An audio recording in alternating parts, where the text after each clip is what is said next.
നമസ്കാരം. മലയാളി വാർത്തയിലേക്ക് സ്വാഗതം. 2026 ജൂലൈയിൽ തുർക്കിയിൽ നടന്ന നാറ്റോ ഉച്ചകോടിക്കിടെ അമേരിക്കൻ പ്രസിഡന്റ് ഡൊണാൾഡ് ട്രംപിന് ഇറാന്റെ വധഭീഷണി ഉണ്ടായതായി റിപ്പോർട്ട്.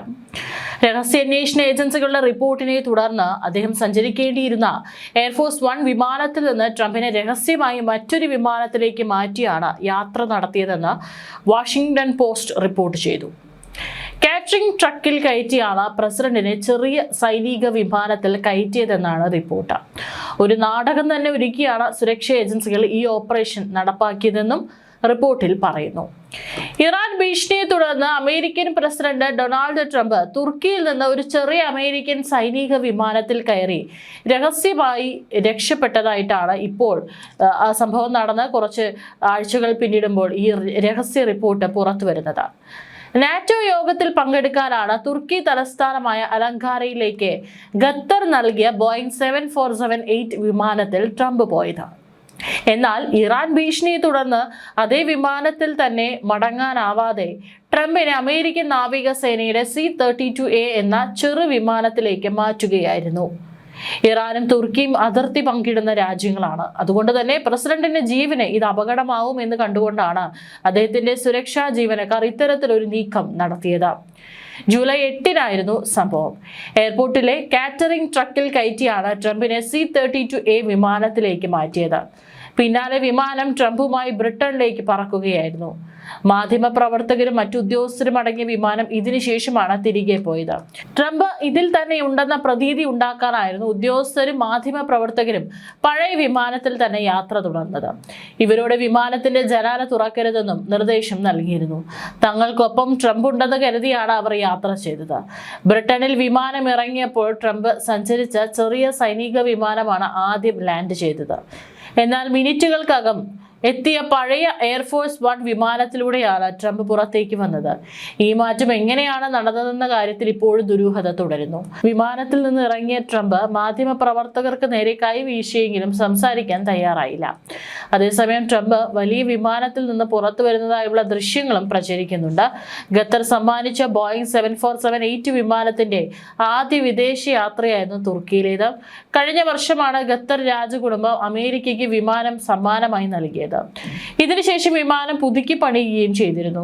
അതേസമയം മിസൈൽ പ്രതിരോധം ഉൾപ്പെടെയുള്ള സുരക്ഷാ സവിശേഷതകൾ പുതിയ വിമാനത്തിലില്ലെന്ന് റിപ്പോർട്ടുകൾ വ്യക്തമാക്കുന്നു. 2020-ൽ ഇറാൻ കമാൻഡർ ഖാസിം സുലൈമാനിയെ വധിച്ചതിന് പകരമായി ട്രംപിനെ വധിക്കുമെന്ന് ഇറാൻ റവല്യൂഷണറി ഗാർഡ് പരസ്യമായി പ്രഖ്യാപിച്ചിട്ടുണ്ട്. ഇറാൻ അയച്ച വാടക കൊലയാളികൾ അമേരിക്കൻ മണ്ണിൽ ട്രംപിനെ ലക്ഷ്യമിടുന്നതായി FBI കണ്ടെത്തിയിട്ടുണ്ട്. ഫർഹാദ് ഷാക്കിരി എന്ന ഇറാൻ ഏജന്റ് ട്രംപിനെ വധിക്കാൻ പദ്ധതിയിട്ടതായും ഇതിനായി വലിയ തുക വാഗ്ദാനം ചെയ്തതായും അമേരിക്കൻ നീതിന്യായ വകുപ്പ് വെളിപ്പെടുത്തിയിരുന്നു. കൂടാതെ ആസിഫ് മെർച്ചന്റ് എന്ന പാകിസ്ഥാൻ സ്വദേശിയും ഇറാനുമായി ചേർന്ന് ട്രംപിന്റെ വധശ്രമത്തിന് പദ്ധതിയിട്ടതായും വാർത്തകളുണ്ടായിരുന്നു. ട്രംപിനെ വധിക്കാൻ ഇറാൻ ഏജന്റായ ഫർഹാദ് ഷാക്കിരിയെ ചുമതലപ്പെടുത്തിയതായും ഇതിനായി വലിയ തുക വാഗ്ദാനം ചെയ്തതായും അമേരിക്കൻ നീതിന്യായ വകുപ്പും വെളിപ്പെടുത്തിയിട്ടുണ്ട്. 2026 ഫെബ്രുവരി ഇറാൻ പരമോന്നത നേതാവ് അയത്തുള്ള ഖമനേയി കൊല്ലപ്പെട്ടതിനെ തുടർന്ന് ട്രംപിന് നേരെയുള്ള ഇറാന്റെ ഭീഷണി ഇപ്പോഴും തുടരുകയാണ്. ഇറാന്റെ ഹിറ്റ് ലിസ്റ്റിൽ താൻ ഒന്നാമതാണെന്ന് ട്രംപ് തന്നെ വെളിപ്പെടുത്തിയിട്ടുമുണ്ട്. ഈ സാഹചര്യത്തിൽ ട്രംപിന്റെ സുരക്ഷയ്ക്കായി അത്യാധുനിക സംവിധാനങ്ങളാണ് ഏർപ്പെടുത്തിയിരിക്കുന്നത്. റോബോട്ടിക് നായ്ക്കൾ, ഡ്രോണുകൾ, കൗണ്ടർ സ്നൈപ്പർ ടീമുകൾ എന്നിവയെ ട്രംപിന്റെ സുരക്ഷയ്ക്കായി നിയോഗിച്ചിട്ടുണ്ട്. അതേസമയം തന്നെ അമേരിക്കൻ പ്രസിഡന്റ് ഡൊണാൾഡ് ട്രംപിന്റെ ഇറാനെതിരായ സൈനിക നടപടികളെ ചുറ്റിപ്പറ്റി അമേരിക്കൻ രാഷ്ട്രീയത്തിൽ ശക്തമായ അഭിപ്രായ ഭിന്നത ഉയർന്നിരിക്കുകയാണ്.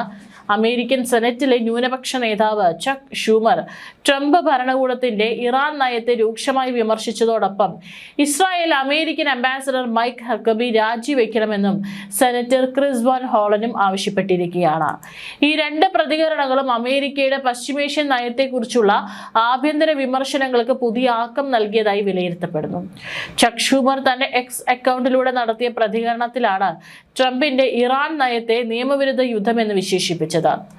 കോൺഗ്രസിന്റെ വ്യക്തമായ അംഗീകാരമില്ലാതെ സൈനിക നടപടികളിലേക്ക് നീങ്ങിയതിലൂടെ അമേരിക്കയുടെ ഭരണഘടനാപരമായ ചട്ടങ്ങളും ജനാധിപത്യ സംവിധാനവും അവഗണിക്കപ്പെട്ടുവെന്നാണ് അദ്ദേഹത്തിന്റെ ആരോപണം. യുദ്ധം ആരംഭിക്കുന്നത് മാത്രമല്ല, അതിന്റെ രാഷ്ട്രീയവും സാമ്പത്തികവുമായ പ്രത്യാഘാതങ്ങളും രാജ്യത്തെ സാധാരണ ജനങ്ങളെയാണ് കൂടുതൽ ബാധിക്കുന്നതെന്നും അദ്ദേഹം ചൂണ്ടിക്കാട്ടി. ഡൊണാൾഡ് ട്രംപ് നമ്മളെ ഒരു നിയമവിരുദ്ധ യുദ്ധത്തിലേക്ക് തള്ളിവിട്ടു. അദ്ദേഹത്തിന്റെ നിയമവിരുദ്ധ യുദ്ധം പരാജയപ്പെടുകയാണ്. അതിൽ നിന്ന് അദ്ദേഹത്തിന് രക്ഷപ്പെടാൻ യാതൊരു വഴിയുമില്ല എന്നായിരുന്നു ഷൂമറിന്റെ പ്രതികരണം. യുദ്ധരംഗത്ത് വ്യക്തമായ വിജയമോ തന്ത്രപരമായ നേട്ടമോ കൈവരിക്കാനാകാത്ത സാഹചര്യത്തിൽ ഭരണകൂടം കൂടുതൽ പ്രതിസന്ധിയിലേക്കാണ് നീങ്ങുന്നതെന്നും അദ്ദേഹം അഭിപ്രായപ്പെട്ടു. ട്രംപിന്റെ നേതൃത്വത്തെ വിമർശിച്ച ഷൂമർ അദ്ദേഹത്തിന് തന്ത്രപരമായ വ്യക്തതയോ അച്ചടക്കമോ ഗൗരവമായ നയതന്ത്ര ചർച്ചകൾ മുന്നോട്ട് കൊണ്ടുപോകാനുള്ള കഴിവോ ഇല്ലെന്നും ആരോപിച്ചു. ഇത്തരം നേതൃത്വപരമായ പരാജയങ്ങൾ അമേരിക്കൻ സൈനികരുടെ സുരക്ഷയെ അപകടത്തിലാക്കുന്നതിനൊപ്പം രാജ്യത്തെ സാമ്പത്തിക രംഗത്തും പ്രതികൂല സ്വാധീനം സൃഷ്ടിക്കുകയാണെന്നും അദ്ദേഹം പറഞ്ഞു.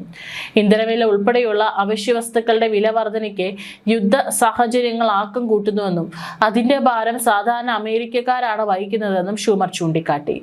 അദ്ദേഹത്തിന്റെ അഭിപ്രായത്തിൽ നിലവിലെ സാഹചര്യത്തിൽ ഏറ്റവും അടിയന്തരമായി ചെയ്യേണ്ടത് സൈനിക നടപടികൾ അവസാനിപ്പിക്കുകയും യുദ്ധം മൂലമുണ്ടായ നാശനഷ്ടങ്ങൾ പരിഹരിക്കുന്നതിനുള്ള രാഷ്ട്രീയ നയതന്ത്ര നടപടികൾ ആരംഭിക്കുകയുമാണ്. യുദ്ധം നീട്ടിക്കൊണ്ടു പോകുന്നതിലൂടെ അമേരിക്കയുടെ താൽപര്യങ്ങൾ സംരക്ഷിക്കപ്പെടില്ലെന്നും മറിച്ച് കൂടുതൽ പ്രതിസന്ധികളാണ് സൃഷ്ടിക്കുകയെന്നും അദ്ദേഹം മുന്നറിയിപ്പ് നൽകി. ട്രംപ് ഭരണകൂടം ഈ വർഷം ആദ്യം കോൺഗ്രസിന്റെ ഔപചാരിക അംഗീകാരമില്ലാതെ ഇസ്രായേലുമായി ഏകോപിപ്പിച്ച ഇറാനെതിരെ സൈനിക നടപടികൾ ആരംഭിച്ചതെന്നും റിപ്പോർട്ടുകളിൽ പറയുന്നത്.